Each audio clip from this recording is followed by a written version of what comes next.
ಸುಮಾರು 9 ವರ್ಷಗಳಿಂದ ತಲೆಮರೆಸಿದ್ದ ವಾರೆಂಟ್ ಆರೋಪಿ 35 ವರ್ಷದ ಶ್ರೀನಿವಾಸ ಎಂಬಾತನನ್ನು ಆಂಧ್ರಪ್ರದೇಶದ ಚಿತ್ತೂರು ಎಂಬಲ್ಲಿ ಧರ್ಮಸ್ಥಳ ಪೊಲೀಸರು ಬಂಧಿಸಿ ನ್ಯಾಯಾಲಯಕ್ಕೆ ಹಾಜರುಪಡಿಸಿದ್ದು, ನ್ಯಾಯಾಲಯವು ಆರೋಪಿಗೆ ನ್ಯಾಯಾಂಗ ಬಂಧನ ವಿಧಿಸಿದೆ.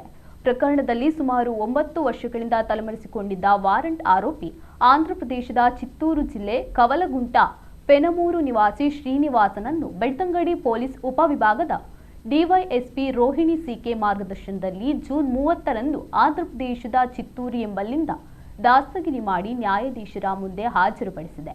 ಆರೋಪಿಯನ್ನು ನ್ಯಾಯಾಂಗ ಬಂಧನಕ್ಕೆ ಒಪ್ಪಿಸಲಾಗಿದೆ.